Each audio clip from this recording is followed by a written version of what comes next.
Merci. Je crois que je vais me permettre de suggérer que les questions soient très brèves, parce qu'on a encore 2 conférenciers qu'on veut absolument écouter. Voilà, merci en plus de susciter la brièveté des questions et des réponses qui suivront, bien évidemment. Oui. Oui. On vous passe le micro. Et merci de vous représenter à chaque fois, même si vous l'avez déjà fait, parce que c'est plus clair pour l'ensemble des intervenants. Donc, je me représente Olivier Wilt, donc je suis coordinateur de l'équipe du programme Un Chez Soi à Lille. Merci pour cette présentation, Eric, toujours très pratique et précise. Il y a peut-être quelque chose sur lequel j'ai pas tout entendu, c'est en tout cas, tu dis qu'il est au Canada, les résultats sont, les résultats d'hier. Il y a une plus grande différence entre le groupe témoin et le groupe expérimental. Est-ce qu'on a une idée de ce à quoi c'est dû ? Est-ce que on peut imaginer que ce soit, allez, soyons sympas avec nous-mêmes, le fait des équipes et de leur travail et de la qualité du travail ? Est-ce qu'ils pourraient nous apporter, en restant un peu gaulois, mais des questions et des réflexions, je pense, sur la question de la modélisation. Savoir si la manière dont les équipes ont été préparées, la manière dont les équipes ont été constituées, est-ce que c'est mieux comme ça ? En tout cas, voilà, ça nous éclairerait peut-être un petit peu. Écoutez, bon, on va prendre plusieurs questions. Ça sera plus simple de répondre globalement. Oui. Oui. Moi,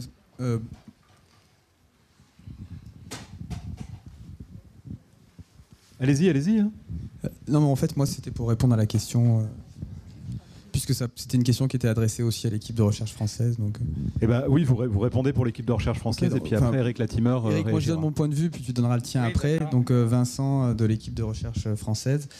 Il y a quand même une différence importante en termes de critères de recrutement, puisque nous, on a recruté des personnes qui avaient uniquement, qui vivaient avec la schizophrénie ou des troubles bipolaires, alors que les diagnostics, comme tu as pu le voir dans la première fiche, sont beaucoup plus larges au Canada. Et le deuxième point qui différencie quand même en termes de caractéristiques de l'échantillon, la France avec le Canada, c'est la durée moyenne d'itinérance au moment de l'introduction. Je crois qu'il y a 30 mois d'écart entre les 2 échantillons, donc il est probable qu'en fait, que les personnes qui ont été intégrées dans le programme français étaient plus malades, plus gravement malades, et donc forcément qui consommaient plus de soins, et qui donc forcément en consommaient moins une fois qu'elles étaient suivies de façon intensive. Voilà, moi c'est une de mes hypothèses, mais encore une fois, il va falloir qu'on échange nos données et qu'on analyse de façon plus précise. Ça, c'est des hypothèses de travail. On est en train de discuter avec Eric comment on va faire pour comparer nos données. Oui, je crois que c'est possible que ce soit ça. Oui. Madame ? Oui, bonjour, Coralie Buxan. Donc, je suis coordinatrice nationale de l'expérimentation Housing First Belgium. Donc, d'abord, je voulais remercier tous les travailleurs du projet Un Chez Soi d'abord, puisqu'ils nous ont inspirés dans le lancement de cette expérimentation qui se tient actuellement depuis 1 an en Belgique. Donc une question précise que je voulais vous adresser, Monsieur Latimer, c'est est-ce que vous avez calculé le coût, est-ce que vous avez fait des coûts au sein du groupe contrôle, est-ce que vous avez effectué des coûts comparés, étant donné que probablement certaines personnes se sont insérées dans un logement par elles-mêmes ou grâce aux différents acteurs de terrain existants. Est-ce que vous avez différencié ces sous-groupes et comparé les coûts éventuels ? Je vais répondre rapidement. Non. Mais on ne croit pas que ce serait très probant parce que ce ne serait pas expérimental. Donc les gens qui réussissent à se trouver un logement ne sont pas comme ceux qui ne réussissent pas en moyenne.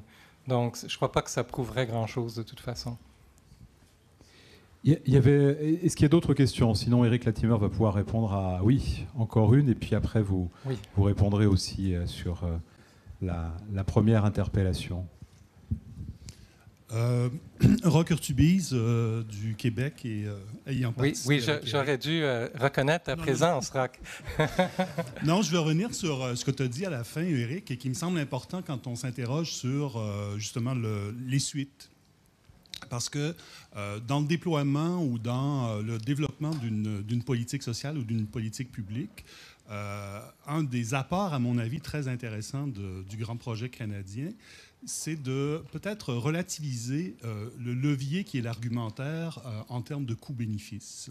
Et c'est ce que tu as rapporté à la fin en disant on ne peut pas uniquement penser le développement d'une politique en disant ça va coûter moins cher de le faire comme ça. Il y a d'autres éléments qu'on doit avoir en tête. Ces éléments-là sont importants, mais je trouve qu'un des apports, alors que les projets américains insistaient beaucoup sur l'analyse coût-bénéfice pour justifier les initiatives Housing First, on a un portrait beaucoup plus juste, sans être à mon tour chauvin, avec l'étude canadienne.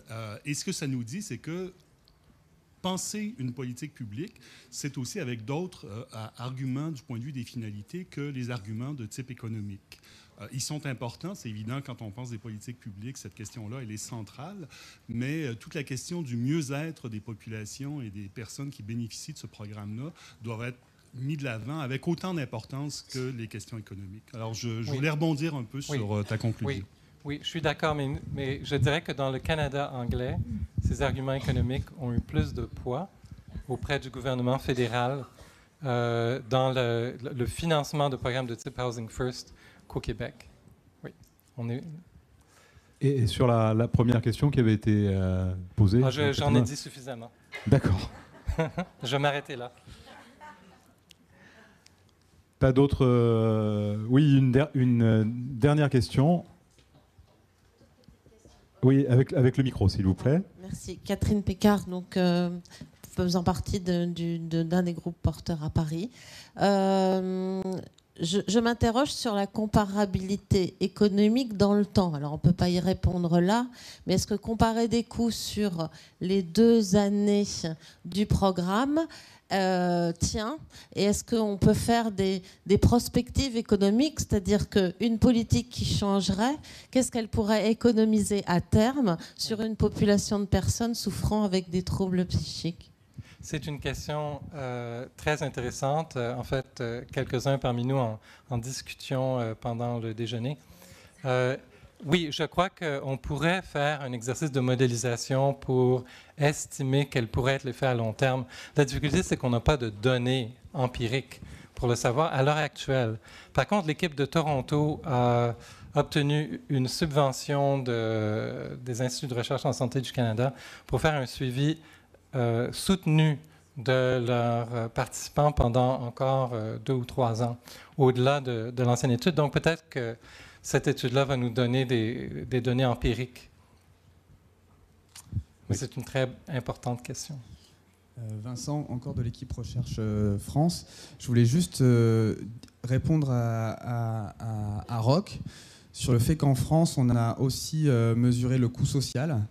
D'ailleurs, sur vos conseils, puisque vous ne l'avez pas fait et vous nous avez conseillé de le faire, c'est toujours l'avantage de venir après. On doit énormément aux Canadiens, il faut le dire quand même, qui nous ont énormément aidés, qui continuent à le faire. Et du coup, on va pouvoir aussi donner des informations sur le coût non monétaire.